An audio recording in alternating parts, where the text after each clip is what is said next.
أعوذ بالله من الشيطان اللعين الرجيم. بسم الله الرحمن الرحيم. الحمد لله رب العالمين والعاقبة للمتقين والجنة للموحدين والنار للمشركين. الحمد لله الذي جعلنا من المتمسكين بولاية علي بن أبي طالب وأولاده المعصومين.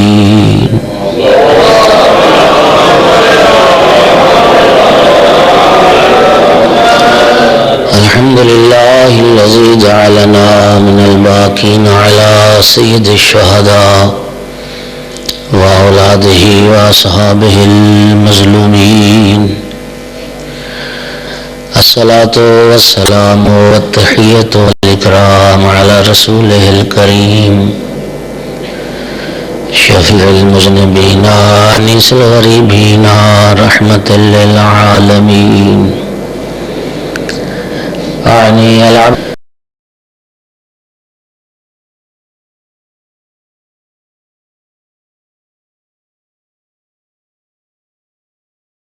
وأيد الرسول المسدد المحمود الأحمد المصطفى الأمجد أبا القاسم محمد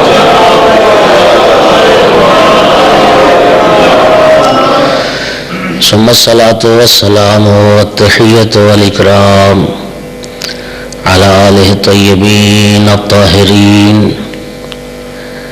المعصومين المنتجبين المنتخبين المظلومين، واللعنة الدائمة على أعدائهم الملعونين من يوم عداوتهم إلى قيام يوم الدين وبعد يوم الدين. أما بعد، فقال سبحانه وتعالى في كتابه المجيد: أعوذ بالله من الشيطان الرجيم. بسم الله الرحمن الرحيم. يرفع الله بالله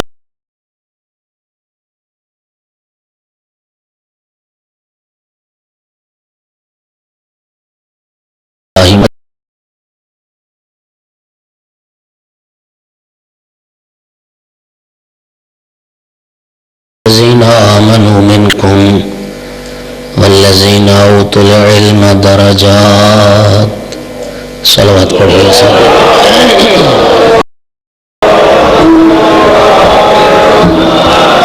نعرہ تکبیر، نعرہ رسالت، نعرہ حیدری. اللہم صل علی محمد. سامعین محترم، حاضرین مجلس،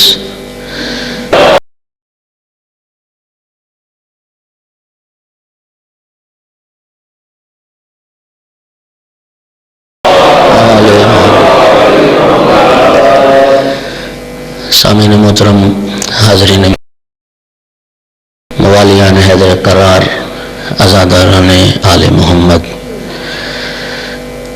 پروردگار عالم سورہ مبارکہ مجادلہ کی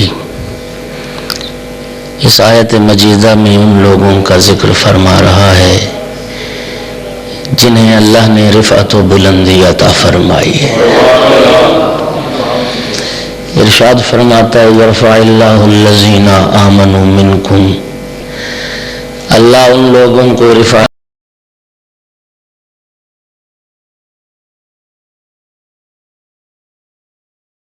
العلم درجات، اور اللہ ان لوگوں کو رفعت و بلندی عطا کرتا ہے جنہیں علم کے درجے عطا کیے گئے.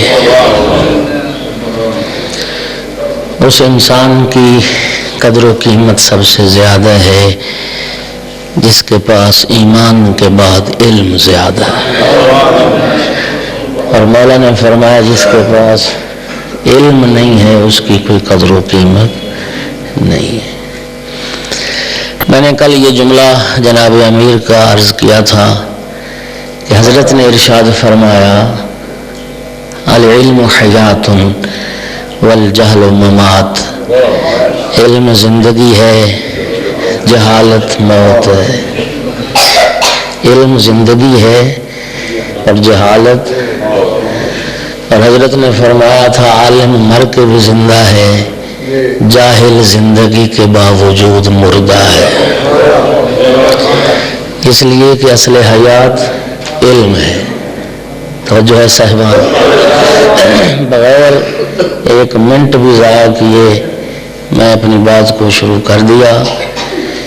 قبلہ، انسانوں کی حیات علم سے وابستہ ہے، قوموں کی زندگی علم سے وابستہ ہے۔ وہ افراد زندہ جن کے پاس علم ہو، وہ قومیں زندہ جن کے پاس علم ہو، وہ معاشرے زندہ جن کے پاس علم ہو، لوگوں کی حیات علم سے وابستہ ہے۔ اب سوال یہ ہے کہ علم کی حیات کس سے وابستہ ہے؟ لوگ علم کی وجہ سے زندہ ہیں، معاشرے علم کی وجہ سے زندہ ہیں، قومیں علم کی وجہ سے زندہ ہیں۔ سوال یہ ہے کہ علم کس کی وجہ سے زندہ ہے اور علم کی حیات کس سے وابستہ ہے؟ اس سوال کا جواب میرے مولا امیر نے نہج البلاغہ میں عطا فرمایا۔ عظمت آل محمد پر ایک خطبہ ہے نہج البلاغہ میں جناب امیر کا۔ اس خطبے میں 2 جملے مولا امیر کے یہ ہیں، آل محمد کے متعلق ارشاد فرماتے ہیں، ہم عیش العلم و موت الجہل، آل محمد ہیں جو علم کی زندگی ہیں، جہالت کی موت ہے۔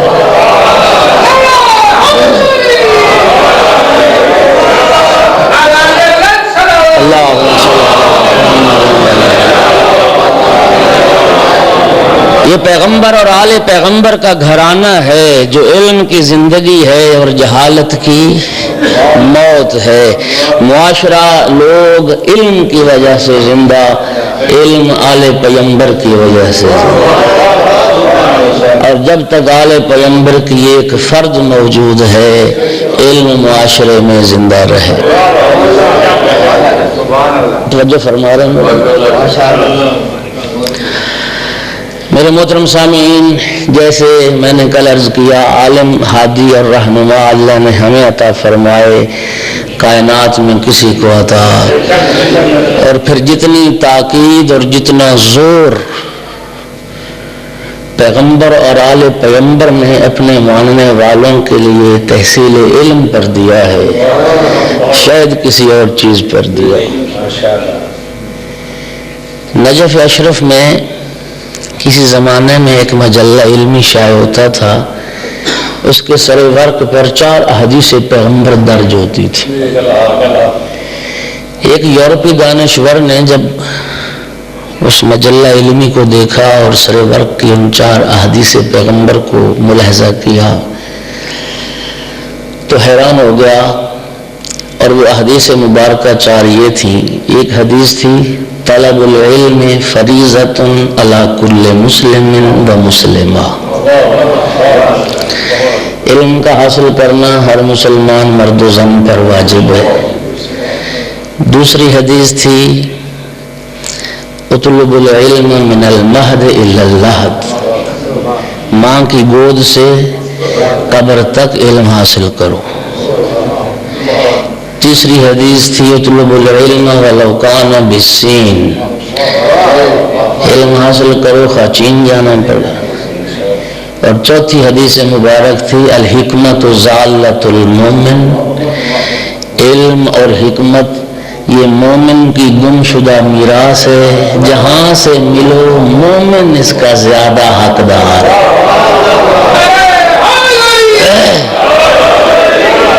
یہ 4 حدیث پیغمبر سر ورق پر لکھی ہوتی تھی، اور جب اس یورپی سکالر نے ان احادیث کو دیکھا حیران رہ گیا، اور حیران ہو کے کہتا ہے کہ مجھے تعجب ہے، جس مذہب کے بنیان گزار نے، جس مذہب کے لانے والے نے، جس دین پہنچانے والے نے اتنا زور دیا ہے اپنے پیروان کے لیے تحصیل علم پر، کہتا ہے میں حیران ہوں، اس وقت اسی نبی کا کلمہ پڑھنے والے پوری دنیا میں سب سے زیادہ جاہل ہے۔ قوم میں نسل القوم دیکھیے، سب سے زیادہ جاہل ہیں۔ یہودی کہاں پہنچ گئے، عیسائی کہاں پہنچ گئے، اور مسلمان کہاں رہ گئے۔ توجہ یقین فرمائیے، اہم الفرائض، تمام واجبات میں سے اور تمام فرائض میں سے اہم ترین فریضہ وہ تحصیل علم کو قرار دیا گیا۔ دیکھیے اس کی اہمیت،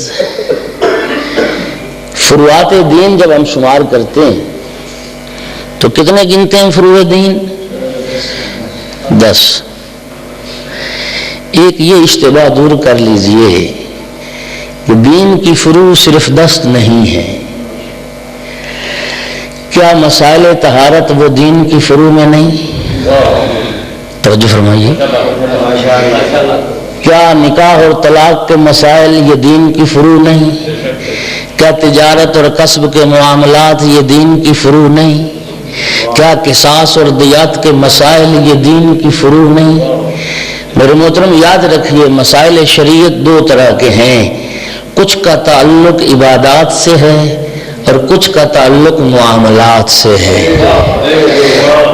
وہ جو معاملات ہیں وہ بھی فروع دین ہیں، اور جن کا تعلق عبادات سے ہے وہ بھی فروع دین ہیں۔ وہ جو دینیات لکھی جاتی ہے بچوں کے لیے ابتدائی معلومات کے طور پر، ان میں صرف وہ حصہ لکھا جاتا ہے غالباً جن کا تعلق عبادات سے ہے۔ وہ جو معاملات والا حصہ ہے کتاب الطہارت سے شروع کر کے کتاب الحدود والدیات تک، وہ اتنی لمبی ایک فہرست ہے فروعات دین کی کہ بچوں کے لیے تو درکنار، بڑوں کے لیے انہیں یاد کرنا مشکل ہو جائے، لہذا وہ صرف وہ حصہ جن کا تعلق عبادات سے ہے وہ دینیات میں لکھا جاتا ہے تاکہ بچوں کو یاد کرایا جائے، ورنہ دین ایک مکمل ضابطہ حیات ہے۔ دین کی فروع تو بے شمار ہے میرے محترم سامعین، اور وہ فروعات دین جن کا تعلق عبادات سے ہے، نماز بہت بڑی فضیلت و عظمت والی شے ہے۔ توجہ فرمائیے، روزہ، یہ جتنے فرائض ہیں جن کا تعلق عبادات سے ہے، یہ کب واجب ہوتے ہیں انسان پر؟ جب بچہ 15 سال کا ہو جائے، بالغ ہو جائے، اور بچی 9 سال کی ہو جائے، بالغ ہو جائے، تب واجب ہوتے ہیں۔ توجہ ہے؟ بلوغ سے پہلے یہ واجب نہیں ہے۔ توجہ فرمانا، علم ایسا فریضہ ہے جس میں بلوغ شرط نہیں ہے۔ توجہ فرمائیے، آپ نماز سے زیادہ اہم ہے علم کا حاصل کرنا، روزے سے زیادہ اہم ہے علم کا حاصل کرنا۔ میرے محترم سامعین، یہ تحصیل علم پیغمبر نے فرمایا کب سے واجب ہے؟ اطلب العلم من المہد، ماں کی گود سے شروع کر دو تحصیل علم، ماں کی گود سے شروع کر دو۔ حج ہے زندگی میں ایک مرتبہ مستطیع پر واجب ہے، اور سرکار دو عالم نے فرمایا ہے جس پر حج واجب ہو اور وہ فریضہ ادا کیے بغیر مر جائے، ماتا یہودین و نصرانی، یہودی یا عیسائی مر گیا، اسے مسلمانوں کے قبرستان میں دفن نہ کرنا، لیکن یاد رکھیے زندگی میں ایک مرتبہ واجب ہے۔ لیکن علم ایسا فریضہ ہے جو ماں کی گود سے شروع کر کے قبر پہنچنے تک واجب ہے۔ توجہ فرما رہے؟ جہاد فریضہ ہے، جہاد واجب ہے، اور پیغمبر نے فرمایا تھا جنت تلواروں کے سائے میں ہے، اور جہاد کئی طرح کا، یہ ایک الگ موضوع ہے۔ لیکن میرے محترم سامعین، جہاد سے بچے مستثنا ہیں، بوڑھے مستثنا ہیں، بیمار مستثنا ہیں، عورتیں مستثنا ہیں، لیکن تحصیل علم ایسا فریضہ ہے، نہ بچہ مستثنا ہے، نہ بوڑھا مستثنا ہے، نہ عورت مستثنا ہے، نہ غلام مستثنا ہے۔ یہ ہر سن و سال اور ہر رنگ و نسل سے تعلق رکھنے والے کے لیے ضروری ہے وہ علم حاصل کرے۔ توجہ فرما رہے؟ وہ کیا کرے؟ علم حاصل کرے۔ ان واجبات سے بھی بڑھ کے اس کی اہمیت ہے۔ توجہ فرما رہے؟ اور میرے محترم سامعین یاد رکھیے کیوں یہ سب سے اہمیت اس کی زیادہ ہے۔ سید الانبیاء نے فرمایا اللہم صلی علی محمد الجاہل المتعبد کحمار الطاحونہ. آج تو جدید دور آ گیا اور ٹیکنالوجی کہاں پہنچ گئی. پرانے زمانے میں آٹا پیسنے والی جو چکیاں ہوتی تھیں تو کسی جانور کے ذریعے وہ آٹا پیستے تھے نا. بیل باندھ دیتے تھے, گدھا باندھ دیتے تھے, اس کی آنکھوں پہ پٹی باندھ دیتے تھے, وہ چکر کاٹتا رہا. البتہ پتہ نہیں یہی حکومتیں رہیں تو وہی دور لوٹ آئے گا, نہ بجلی ہوگی نہ. میرے محترم سامعین ذرا توجہ فرمائیے. سید الانبیاء فرماتے ہیں الجاہل المتعبد, جاہل عبادت گزار وہ چکی کے اس گدھے کی مانند ہے جس کی آنکھوں پہ پٹی باندھ دی جائے اور وہ چکر کاٹتا رہے. اس لیے کہ جب علم ہی نہیں, جب معرفت ہی نہیں, جب تفقہ ہی نہیں تو عبادت کا کوئی فائدہ نہیں اور عبادت کی کوئی حیثیت نہیں ہے.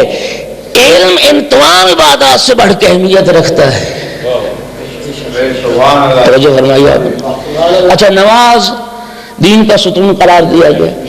سید الانبیاء نے فرمایا, قرآن مجید میں آیت موجود ہے, ان الحسنات یذہبن السیئات, کچھ نیکیاں ہیں جو گناہوں کو نابود کر دیتی. توجہ کر رہے. اس آیت کے ذیل میں معصوم کا فرمان ہے, ایک نماز کے بعد دوسری نماز تک اگر کوئی گناہ سرزد ہو جائے انسان سے, دوسری نماز اس گناہ کا کفارہ بن جاتی ہے. دو نمازوں کے درمیان اگر کوئی کوتاہی, کوئی گناہ, کوئی لغزش, کوئی معصیت سرزد ہو جائے تو آنے والی نماز اس پہلے گناہ کا کفارہ بن جاتی ہے, ان کو نابود کر دیتی ہے. اور پھر نماز اول وقت میں ہو اور جماعت کے ساتھ ہو. اور وہ حدیث آپ ملاحظہ فرما چکے اور آپ کے ذہن عالی میں محفوظ ہوگی. سرکار دو عالم نے فرمایا کہ جس نماز جماعت میں, جس نماز 10 سے تعداد نمازیوں کی زیادہ ہو جائے, 11 نمازی جب ہو جائیں, آواز پروردگار آتی ملائکہ اب تم یہ قلم کاغذ رکھ دو, اس نماز کا ثواب تم لکھ نہیں سکتے. اس میں نمازی 11 ہو.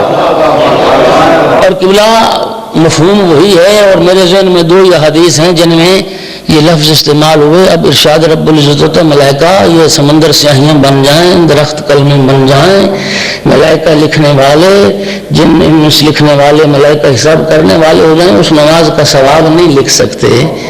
یا یہ حدیث اس جماعت کی فضیلت میں آئی ہے یا یہ حدیث فضائل علی ابن ابی طالب.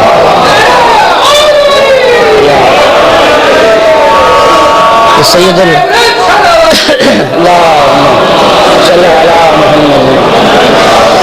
پیغمبر نے فرمایا اگر سمندر سیاہیاں بن جائیں اور درخت قلمیں بن جائیں, ملائکہ حساب کرنے والے ہو جائیں, جن و انس لکھنے والے ہو جائیں قبلہ, اور یہ ختم ہو جائے گی, سمندر ختم ہو جائیں گے, درخت قلمیں ختم ہو جائیں گی, علی کے فضائل نہیں لکھ سکیں. میں قبلہ پڑھ رہا تھا سیالکوٹ میں, وہاں ہمارے سیالکوٹ میں ایک بہت بڑے وکیل ہیں ملک ممتاز صاحب. تو میں نے جب یہ حدیث پیغمبر پڑھی تو مجھے انہوں نے روکا اور روک کے فرمایا کہ حافظ کفایت حسین صاحب نے اس میری بات کی تائید کی تھی. انہوں نے فرمایا کہ یہ سارے سمندر سیاہیاں بن جائیں, درخت قلمیں بن جائیں, علی کے فضائل نہیں لکھ سکتے. وہ فرماتے تھے فضائل کی بات نہ کرو, صرف ایک فضیلت کی بات کرو.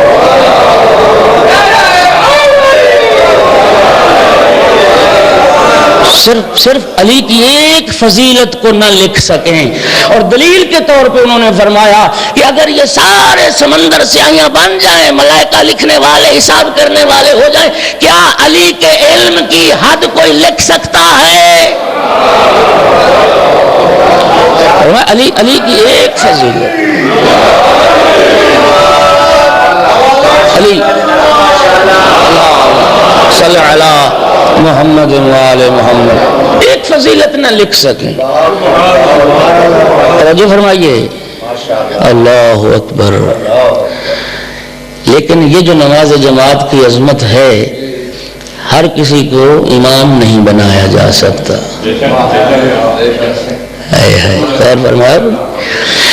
کتنا خوبصورت ہے مذہب امام صادق، کتنی خوبصورت ہے شریعت پیغمبر، اور کتنا خوبصورت ہے دین خدا کہ جسے 5-7 منٹ کا امام بنانا ہے، شریعت نے اس کے لیے عدالت کو شرط قرار دیا ہے، جو دین و دنیا کا امام ہے اس کے لیے عصمت کو شرط قرار دیا۔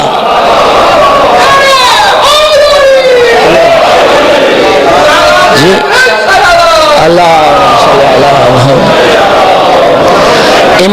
امام جماعت کو عادل ہونا چاہیے اور امام کائنات کو معصوم ہونا چاہیے، عصمت شرط ہے امام کائنات کے لیے۔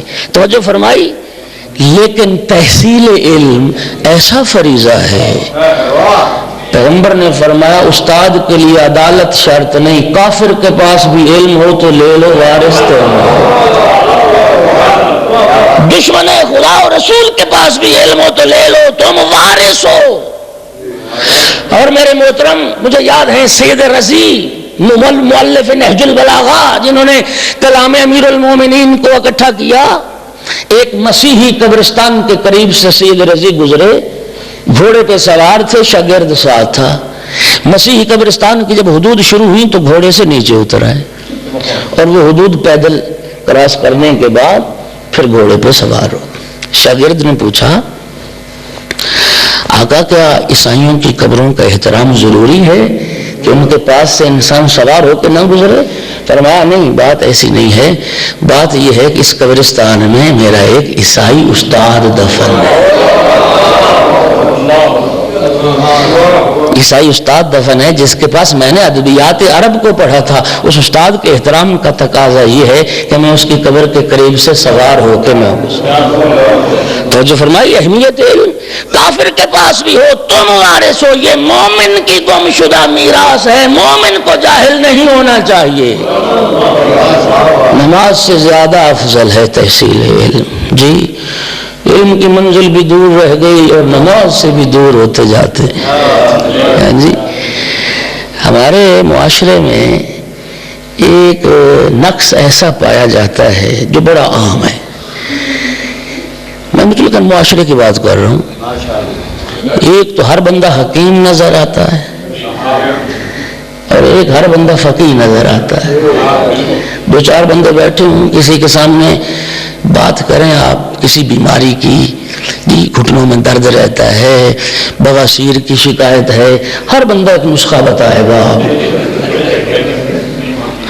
ایک تو ہر بندہ حکیم ہے اور دوسرا ہر بندہ فقیہ بنا پھرتا ہے، ہر بندہ۔ میں یقین فرمائیے، پہلے میرے پاس ایک ڈرائیور تھے، لاہور میں بھی رہے، تو بیچارہ ہے تو پورا ان پڑھ تھا، لیکن جب کبھی کسی مجلس سے فارغ ہو کے بیٹھتے تھے تو لوگ مسئلے مسائل بھی پوچھ لیتے تھے، تو کبھی لوگ مجھ سے پوچھتے تھے تو میرے بولنے سے پہلے میرا ڈرائیور جواب دیتا تھا۔ تو گزارش عرض کرنے کا مقصد یہ ہے کہ یہ 2 بیماریاں ہیں، یہ 2 نقص ہیں جو معاشرے میں بڑے عام ہیں۔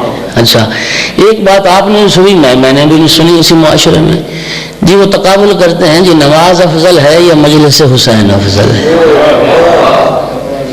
جی اور پھر فقیہ تو سارے ہیں ماشاءاللہ، نتیجہ خود ہی نکال لیتے ہیں، کہتے ہیں جی نماز کی قضا ہو جاتی ہے، مجلس کی قضا نہیں ہوتی۔ نتیجہ کیا نکلا کہ مجلس کی اہمیت ہے اور نماز کی قبلہ کیا تضاد ہے نماز میں اور مجلس میں، ٹکراؤ ہے نماز میں اور مجلس میں۔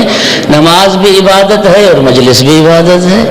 اور مجھے یاد ہے، جنہیں سمجھ آئے وہ میرے ساتھ بولیے گا ضرور، 4 مصرے کسی شاعر نے خوب کہے تھے کہ نماز و مجلس شبیر کا ہے ایک مزاج،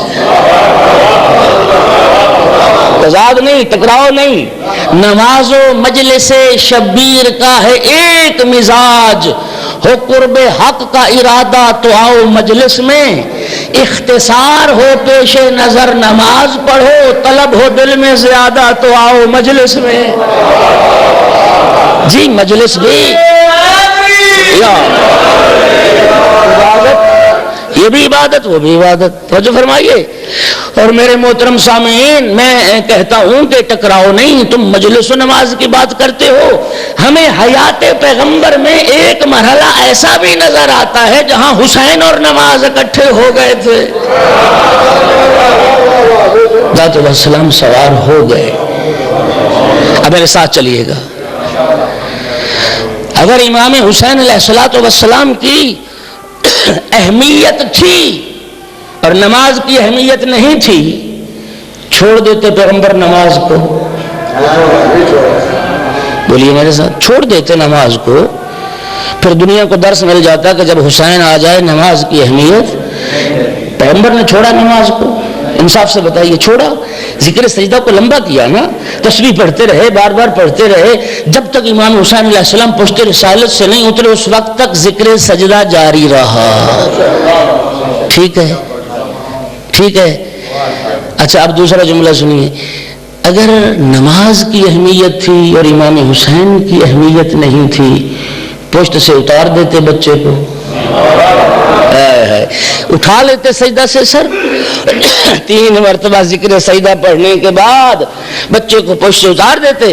علماء موجود ہیں, میں ذمہ داری سے عرض کر رہا ہوں, بچے کو پشت سے اتارنے سے نماز باطل نہیں ہوتی ہے, قبلہ سے بشرطے کہ رخ نہ پھر جائے. ہمارے گھروں میں بھی اتفاق ہو سکتا ہے, بچے کو اتار دیتے. کیا اتارا پیغمبر نے پشت سے؟ نماز کو بھی نہیں چھوڑا, امام حسین کو بھی پشت سے نہیں اتارا. تو پھر نتیجہ سنیے, پیغمبر تو اپنے عمل سے یہ بتا کے جا رہے ہیں, لوگوں یاد رکھو نماز وہی ہوگی جہاں حسین ہوگا, حسین وہی ہوگا جہاں نماز ہوگی.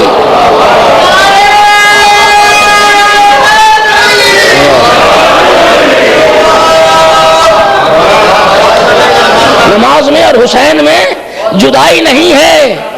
حسین وہی ہے جہاں نماز ہے, اور نماز وہی ہے جہاں حسین ہے. اور میرے محترم سامعین, پیغمبر نے اپنے عمل سے بتایا, یاد رکھو حسین کی خاطر نماز کو نہیں چھوڑا جا سکتا, نماز کی خاطر حسین کو نہیں چھوڑا جا سکتا. حسین بھی رہے گا اور نماز بھی رہے گی. اور تیسرا نتیجہ سنیے, اگر امام حسین علیہ السلام پشت رسالت پہ سوار نہ ہوئے ہوتے, کتنی بار ذکر سجدہ پڑھتے؟ 3 بار پڑھتے نا. 1 بار پڑھنا واجب ہے اور 3 بار سنت ہے. اور جب امام حسین علیہ السلام سوار ہو گئے تو کتنی بار ذکر سجدہ پڑھا؟ 70 بار.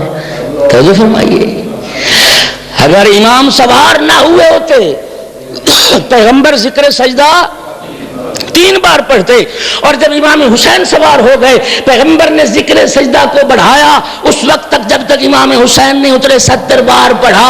تو میرے قبلہ اس سے تو نتیجہ یہ نکلا کہ پیغمبر بتا رہے ہیں, یاد رکھو حسین کے آنے سے عبادتیں کم نہیں ہوتی, حسین کے آنے سے عبادتیں بڑھ جایا کرتی ہیں.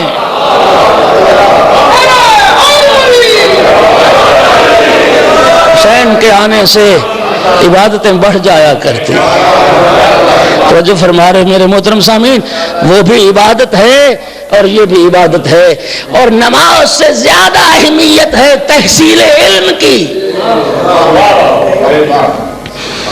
یہ اہم الفرائض ہے, اور قبلہ اس قدر اہم فریضہ ہے تحصیل علم. سید الانبیاء کی بارگاہ میں کسی نے سوال کیا, یا رسول اللہ جان کنی کا عالم ہو تو ہمیں کیا کرنا چاہیے؟ کون سا عمل سب سے افضل ہے اس وقت؟ ہمارے معاشرے میں کیا ہے, قرآن پڑھا جاتا ہے, سورہ یاسین پڑھی جاتی ہے, اس سے انکار نہیں ہے, اس سے انکار نہیں ہے. سید الانبیاء نے فرمایا تھا انسان کی سعادت ہے اور سب سے اشرف ہے وہ انسان بوقت مرگ جس کی زبان پہ لا الہ الا اللہ محمد الرسول اللہ علیہ. تو جو فرما رہے وہ اپنے مقام پہ, لیکن سرکار سے پوچھا یا رسول اللہ افضل عمل اس وقت کیا ہے؟ فرمایا کسی اہل علم کو بلا لو, حالت احتضار میں اور جان کنی کے عالم میں اس سے مسائل علم پوچھو. اللہ اکبر. مسائل ابو ریحان البیرونی سائنسدان تھا، بہت بڑا مسلمان دانشور گزرا. ابو ریحان البیرونی جب حالت احتضار میں تھا، ایک فقیہ انہیں دیکھنے کے لیے گئے، اور جب فقیہ ان کے سرحانے پہنچے تو انہوں نے وراثت کا مسئلہ چھیڑ دیا. وراثت کے مسئلے پہ بات کرنے لگے اور وراثت کے مسائل پوچھنے لگے. فقیہ حیران ہو کے کہتا ہے اس عالم میں، اس کیفیت میں بھی آپ کو وراثت کے مسئلے یاد ہیں؟ ابو ریحان البیرونی کہتا ہے فقیہ یہ بتائیں میں جاہل مر جاؤں ان مسائل سے وہ اچھا ہے، یا علم لے کے چلا جاؤں وہ اچھا؟ یہی فرمایا پیغمبر نے، اطلب العلم من المہد الی اللحد، ماں کی گود سے لے کے قبر کے کنارے تک اگر کر سکتے ہو تو علم حاصل کرو. اس لیے کہ یہ علم شرف ہے، اس لیے کہ یہ علم عظمت ہے، اس لیے کہ یہ علم معراج انسانیت ہے. سرکار سید الشہداء امام حسین علیہ السلام کی خدمت میں ایک شخص آتا ہے، عرض کرتے فرزند رسول میں ایک دیت کا ضامن ہوا تھا، مقروض ہوں، اب میں وہ ادا نہیں کر سکتا. میں نے سوچا کہ ہر کسی کے سامنے ہاتھ نہیں پھیلانا چاہیے، کریم کے سامنے ہاتھ پھیلانا چاہیے. اللہ اکبر، ہائے ہائے، اللہ اکبر. کریم کے سامنے ہاتھ پھیلانا چاہیے. اور یہ وہ گھرانہ ہے جو کریم ابن کریم ابن کریم ابن کریم ابن کریم. امام حسین علیہ السلام نے فرمایا، سنیے گا، حضرت نے فرمایا کہ میرے نانا نے فرمایا تھا المعروف بقدر المعرفہ، لوگوں کی معرفت کے مطابق ان سے بھلائی کرو. سائل کی معرفت کے مطابق ان سے نیکی کرو، بھلائی کرو. حضرت نے فرمایا میں اب تیری معرفت کو جاننا چاہتا ہوں، 3 سوال کرتا ہوں تم سے، اگر تینوں کا جواب دے دو گے تو مکمل دیت ادا کر دوں، 2 کا جواب دو گے تو 2/3، اور 1 کا جواب دو گے تو 1/3. بندہ بڑا سمجھدار تھا، کہنے لگا ابن رسول اللہ امثلو کا یسألونی، آپ جیسی ہستی میرا امتحان لے گی، آپ میرا امتحان لیں گے؟ فرزند رسول آپ مجھ سے پوچھیں گے؟ حضرت نے فرمایا تیری معرفت کو معلوم تو کرنا ہے. اچھا بندہ عرض کرتا ہے کہ فرزند رسول ٹھیک ہے، اگر سوالوں کا جواب آ جائے گا تو دیت ادا ہو جائے گی، اور اگر جواب نہیں آئے گا تو کم از کم 3 سوالوں کا علم تو مل جائے گا مجھ کو.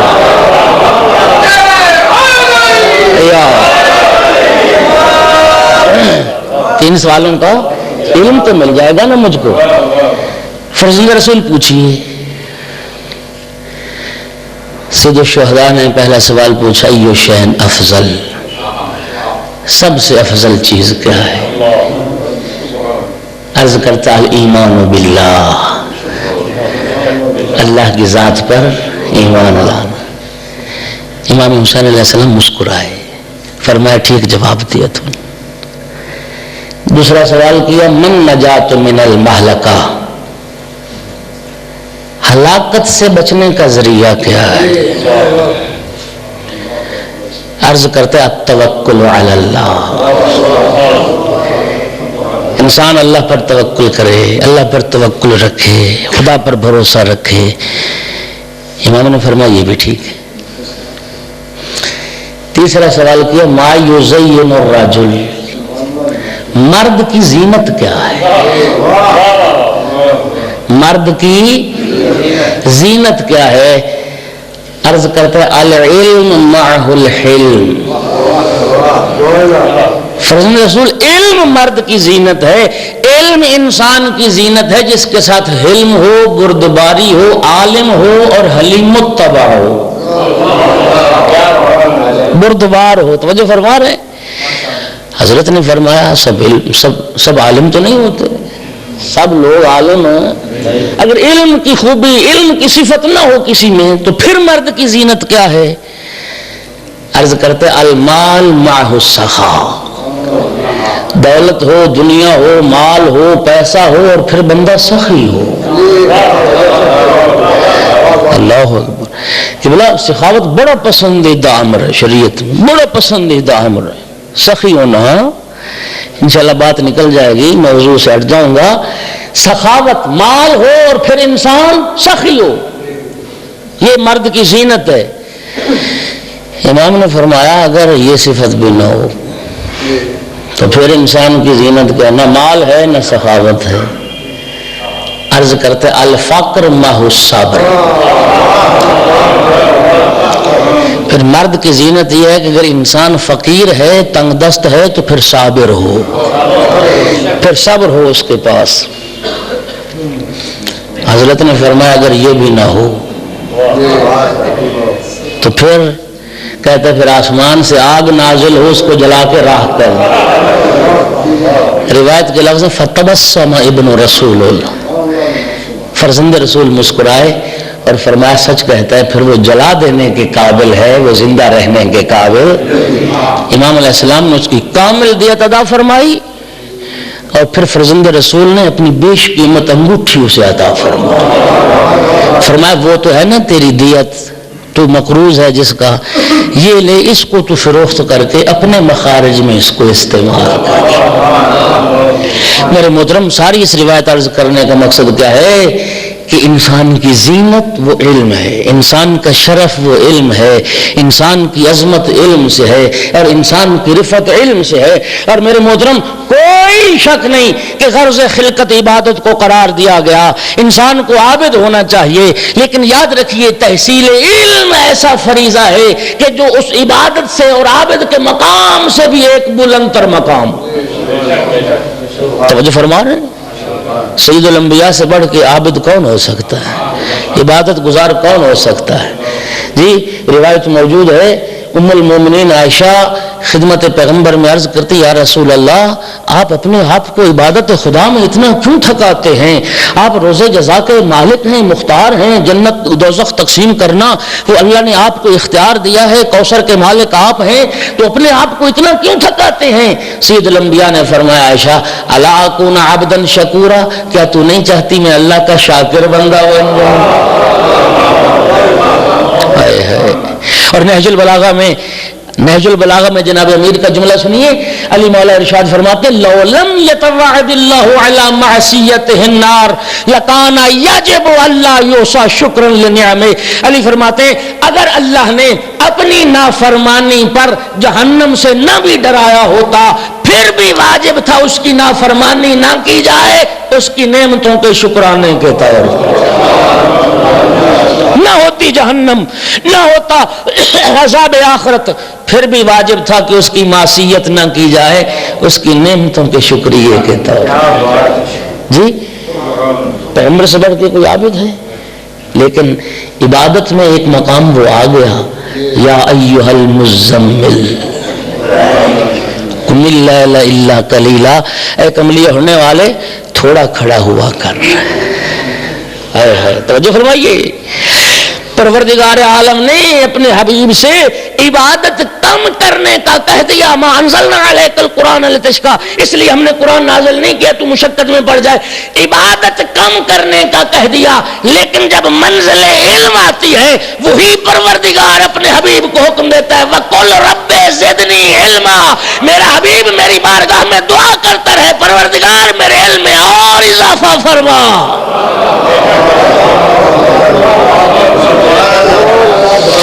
میرے علم میں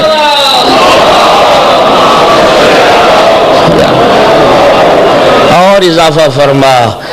اور میرے محترم سید الانبیاء کا جب آخری وقت آیا، جناب امیر المومنین خطبہ قاسیہ میں انشاءاللہ موضوع سے ہٹ جاؤں گا، میں کبھی عرض کروں گا، سید الانبیاء کا جب وقت آخر آیا سید الانبیاء کا سر امیر المومنین کے سینے پہ تھا، امیر المومنین کی گود میں تھا. اور سید الانبیاء نے فرمایا یا علی اپنے کان ذرا میرے قریب کرو۔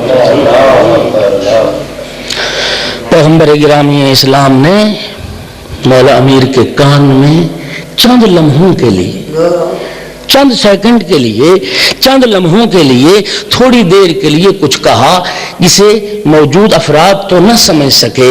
سید الانبیاء نے جب علی کے کان سے اپنا منہ ہٹایا تو میرے مولا امیر نے کیا فرمایا؟ علمنی رسول اللہ الف باب من العلم۔ لوگو، اس مختصر وقت میں پیغمبر خدا نے مجھے 1000 باب علم کا تعلیم کر دیا۔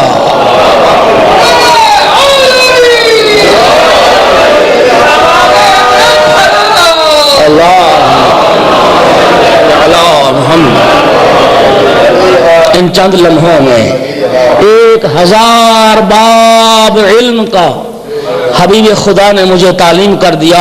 اور اگلا جملہ سنیے، علی فرماتے ہیں پھر میں علی نے ایک ایک باب علم سے 1000 علم کا باب کھول دیا۔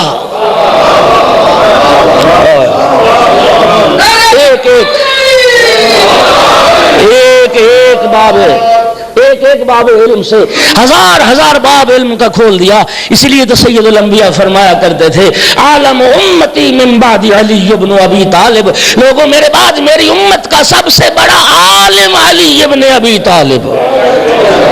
اور سید الانبیاء نے حدیث ثقلین میں وہ معروف جملہ سنا جاتا ہے، پڑھا جاتا ہے، اس سے آگے ایک جملہ ہے وہ کم پڑھا جاتا ہے، انی تارک فیکم الثقلین کتاب اللہ و عطرت اہل بیت ما ان تمسکتم بہما لن تضلوا بعدی ابدا۔ فرمایا تعلموہم ولا تعلموہم فانہم عالم منکم۔ میں 2 گران قدر چیزیں چھوڑ کے جا رہا ہوں، کتاب خدا ہے، میری عطرت ہے، جو میرے اہل بیت ہیں، جب تک متمسک رہو گے ان کے دامن سے میرے بعد کبھی گمراہ نہ ہونے پاؤ گے، یہ ایک دوسرے سے جدا نہیں ہوں گے۔ حوض کوثر پہ قرآن و اہل بیت اکٹھے پہنچیں گے۔ اور پھر فرمایا لوگوں یاد رکھو میرے اہل بیت سے سیکھنا ہے، انہیں سکھانے کی کوشش نہ کرنا۔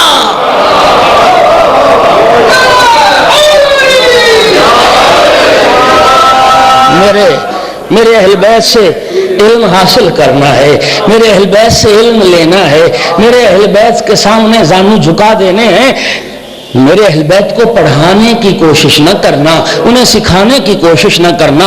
فإنہم عالم منکم، وہ تم سے زیادہ جانتے ہیں، وہ تم سے زیادہ جانتے ہیں۔ تو قرآن نے معیار رفعت انسان کیا بیان کیا؟ ایمان ہے اور علم، ٹھیک ہے؟ میرے سارے شیعہ سنی احباب اور لوگوں کو بتائیے یہ بات کہ آئیں بعد از پیغمبر کائنات کا سب سے افضل انسان کون ہے؟ قرآن کے اسی معیار پہ فیصلہ کر لیتے ہیں۔ سب سے عرفہ والا انسان کون ہے؟ قرآن کے بتائے ہوئے اسی معیار پہ ہم فیصلہ کر لیتے ہیں۔ قرآن فرماتا ہے اس کی انسان کی رفعت سب سے زیادہ ہے جس کے پاس ایمان بھی ہے اور جس کے پاس علم بھی ہے۔ رب کعبہ کی قسم، پوری کائنات میں بعد از پیغمبر یہ صرف علی کی ذات ہے جسے ایمان میں دیکھو تو کل ایمان نظر آتا ہے، اور علم کی منزل پہ دیکھو منبر خطیب منبر سلونی نظر آتا ہے۔ اور جس علی کی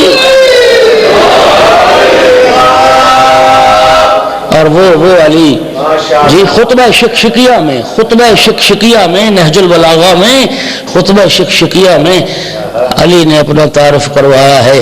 علی فرماتے ہیں ولا یرکا الی الطیر ولا یرکا الی الطیر وینحدر من السیل۔ مفتی صاحب قبلہ نے جو ترجمہ کیا ہے نا ولا یرکا الی الطیر کا، وہ عرض کرتا ہوں۔ علی فرماتے ہیں شہباز فکر انسانی مجھ تک پر نہیں مار سکتا۔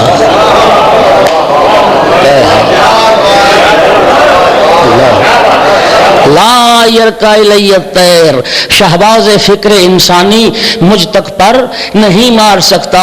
انسان کی فکر کی رسائی مجھ تک ممکن نہیں۔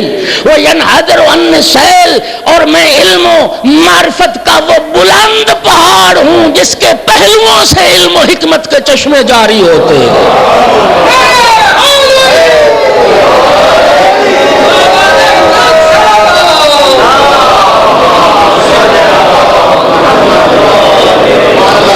میں وہ علم و حکمت کا بلند پہاڑ ہوں جس کے پہلوؤں سے علم و حکمت کے چشمے جاری ہوتے ہیں۔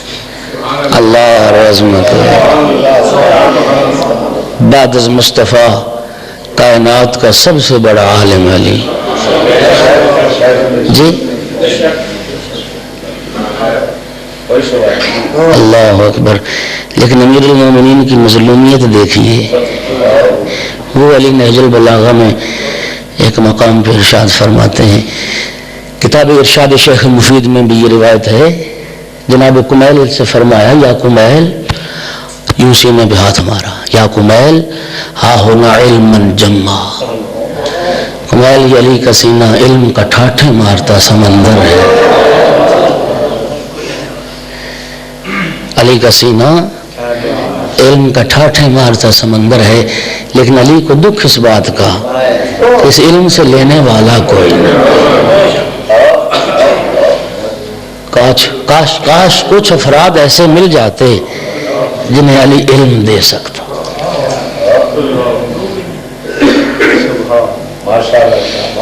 قبلہ یہ تھوڑی مظلومیت نہیں، کائنات کا اتنا بڑا عالم بعد از خدا و رسول اور گوشہ نشین ہو جائے، علی کے علم سے لینے والا کوئی نہ ہو۔ اور قبلہ جب علم جوش مارتا تھا مدینے سے باہر نکل جاتے تھے امیر المومنین، پرانے کنووں میں منہ ڈال کے علی علم کی باتیں کرتا تھا، پرانے کنووں میں منہ ڈال کے علی علم کی باتیں کرتے تھے، کسی علم سے لینے والا کوئی نہیں تھا۔ اللہ اکبر۔ اور کائنات کے اتنے بڑے عالم کی بیٹیوں کو برہنہ سربازاروں میں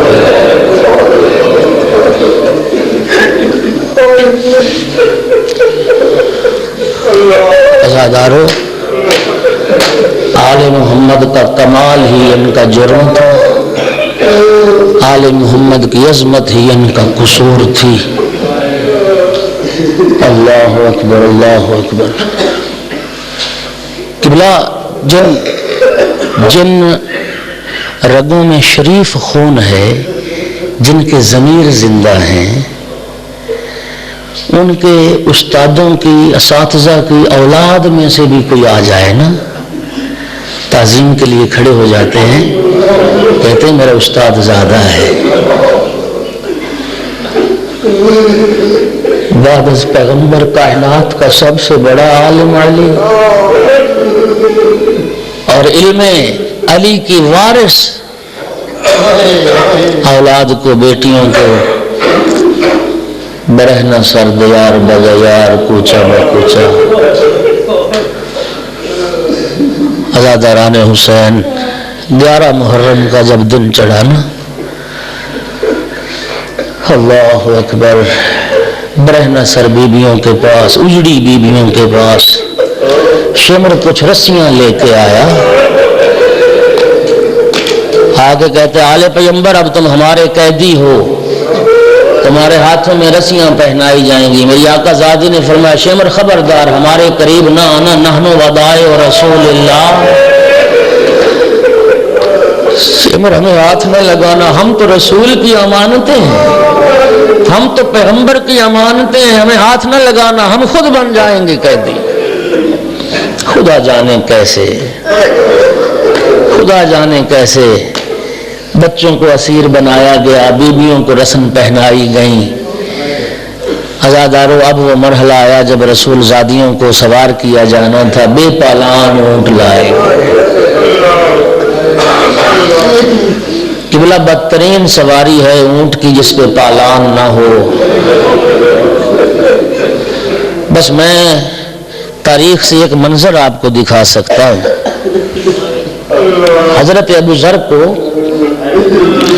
جب شام سے مدینہ بھیجا گیا تھا نا، حاکم کا حکم تھا کہ بے پالان اونٹ پہ سوار کر کے بھیجا جائے۔ جب صحابی رسول ابو ذر مدینہ پہنچے تھے، ٹانگیں زخمی تھیں، گوشت غائب تھا، خون رس رہا تھا۔ بدترین سواری ہے اونٹ کی جس پہ محمل نہ ہو۔ علی کی نفیس و شریف بیٹیوں پہ بے پالان اونٹ لائے گئے۔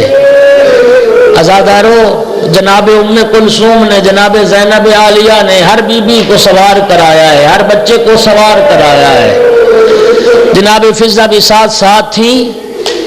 جب آخر میں رہ گئی نا یہ دو بیویاں، جناب فضہ کہتی ہیں آقا زادی میں تمہیں سوار کراؤں۔ میری آقا زادی زینب نے فرمایا اما فضہ تمہیں میری ماں زہرا کے حق کا واسطہ تم سوار نہ کراؤ، آج میں تمہیں سوار کراتی ہوں۔ عزادار ہوگی جناب فضہ بھی سوار۔ کربل کے بن میں تنہا رہ گئی علی کی بیٹی، تنہا رہ گئی علی کی بیٹی۔ قبلہ بے پالان اونٹ پہ سوار ہونے کے لیے سہارے کی ضرورت ہے۔ اب وہ مرحلہ ہے ناظرت یمیناً و شمالا۔ علی کی بیٹی دائیں بائیں دیکھتی تھی۔ ایک مرتبہ مقتل کا رخ کیا اور پکار کے فرمایا یا عباس، عباس بھائی، علی اکبر بیٹا، اونو محمد قاسم، اٹھو، آج زینب کو کوئی سوار کرانے والا نہیں، کوئی غم نہ دیکھو سوائے غم آل محمد کے۔ عزاداروں میں ذمہ داری سے جملہ عرض کرنے لگے۔ 28 رجب کو مدینے سے کارواں چلا، 2 محرم کو کربلا پہنچا۔ کئی منزلوں پہ امام حسین کا کارواں رکا چلا، بیبیاں اترتی تھیں، سوار ہوتی تھیں۔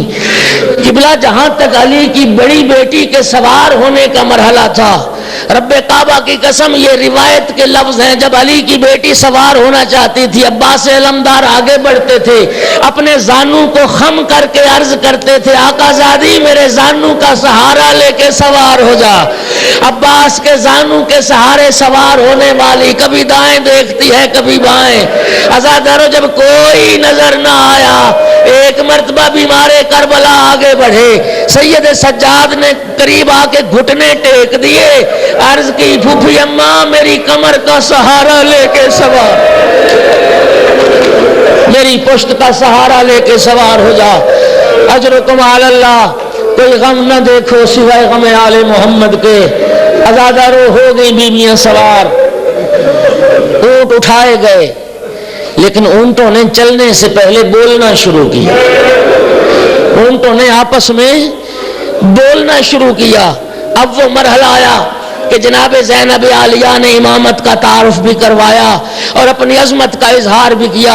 فرمایا بیٹا سجاد تو امام وقت ہے، تو تو جانوروں کی زبان جانتا ہے، بیٹا سجاد مجھے اتنا تو بتا دے یہ اونٹ آپس میں ایک دوسرے کو بول کے کیا کہہ رہے ہیں، آپس میں ایک دوسرے سے کیا کہتے ہیں؟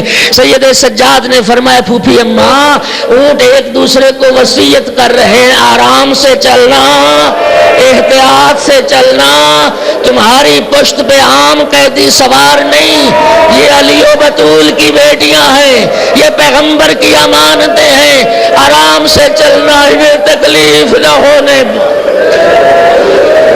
اجرکم علی اللہ، اجرکم علی اللہ، کوئی غم نہ دیکھو سوائے غم آل محمد کے۔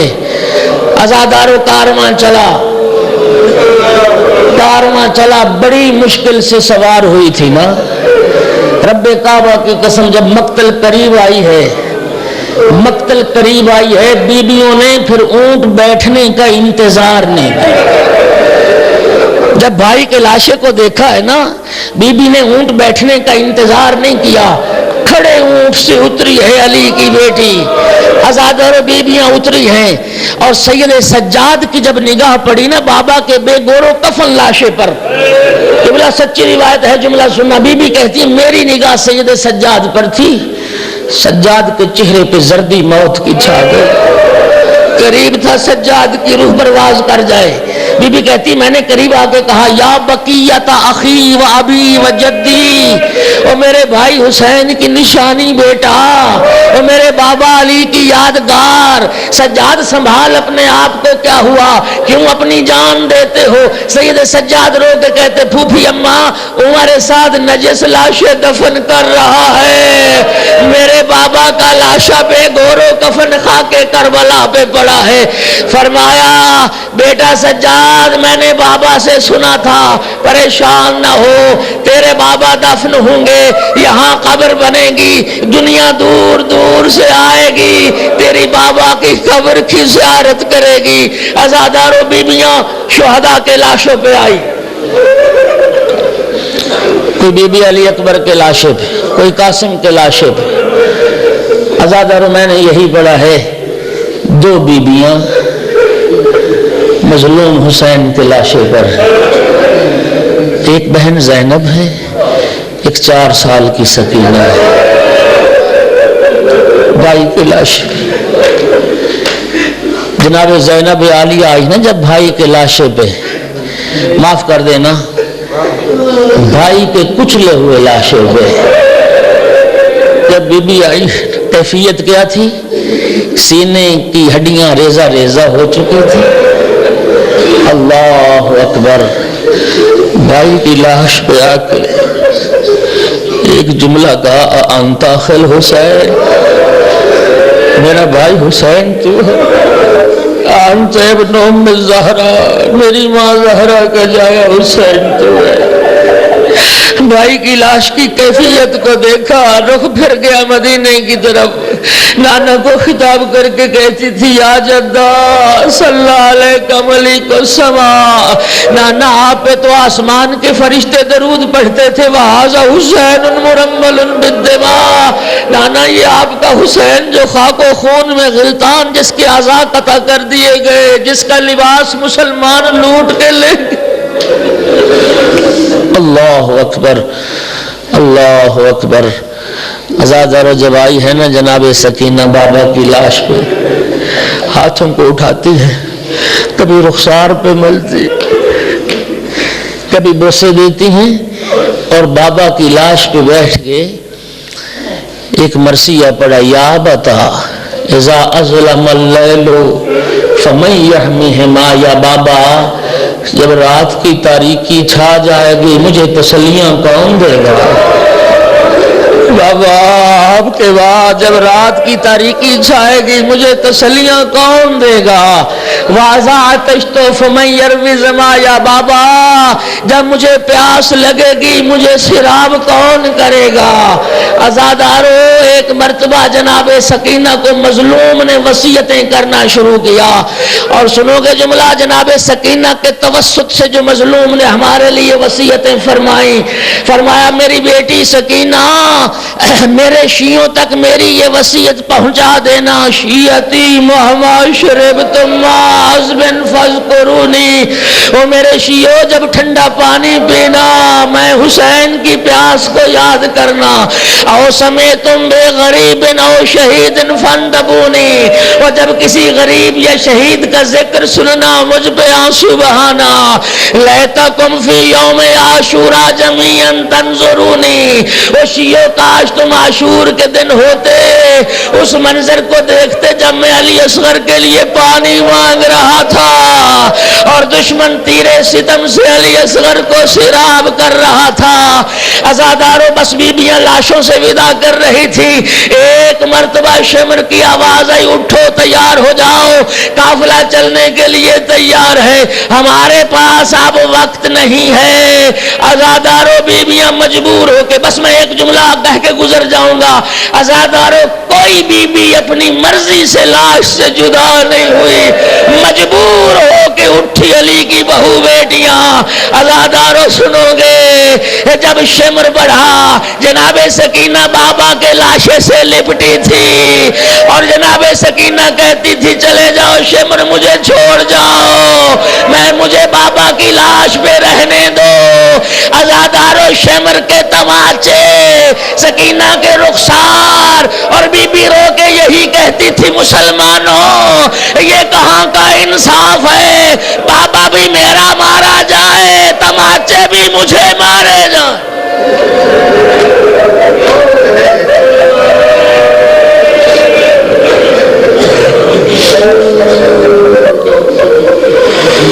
الا لعنت اللہ علی القوم الظالمین وسیعلم الذین ظلموا ای منقلب ینقلبون۔ خدایا بحق محمد و آل محمد ہمارے ذکر کو قبول فرما، دامن قرآن و اطاعت سے وابستہ رہنے کی توفیق عطا فرما، ہمارے اعمال میں اخلاص عطا فرما، ہمارے قلوب کو نور ایمان و نور محبت و ولایت سے منور فرما، سوائے غم آل محمد دنیا کا کوئی غم نہ دے۔ اتنا زیادہ رانی مظلوم تشریف فرما، ان سب کے حوائج شریعہ پورے فرما۔ پروردگار عالم آل محمد کی عزت و عظمت کا صدقہ ہماری صفوں میں وحدت و اتحاد پیدا فرما۔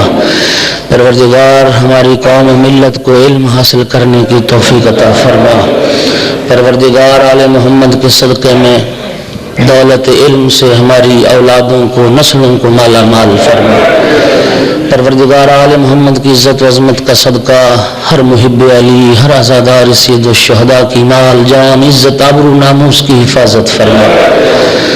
پروردگار عالم اسلام کو فتح و نصرت عطا فرما۔ میرا مالک اسلام دشمن ایمان دشمن طاقتوں کو نیست و نابود فرما۔ امریکہ اسرائیل کو تباہ و برباد فرما۔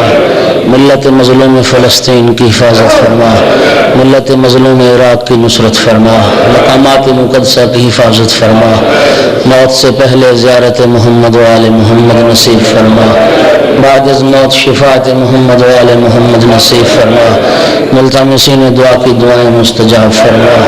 بانیان مجلس کی حوائج شریعہ پورے فرما۔ ان کے مرحومین کو اعلیٰ علیین میں مقام نصیب فرما۔ بحر آقا کی معرفت کے ساتھ زیارت نصیب فرما۔ ان کے ظہور میں تعجیل فرما، اور حضرت کے ظہور کے لیے ہم سب کو زمین ہموار کرنے کی توفیق عطا فرما، اور ہم سب کا شمار حضرت ولی عصر کے حامیان و ناصران و نوکران سے فرما۔ پروردگار عالم محمد کی عزت عظمت کا صدقہ حق بولنے کی، حق سننے کی، حق کا ساتھ دینے کی ہم سب کو توفیق عطا فرما۔ کریم اللہ علیہ محمد کی عزت اور عظمت کے صدقے میں ہماری دعاؤں کو شرف قبولیت عطا فرما۔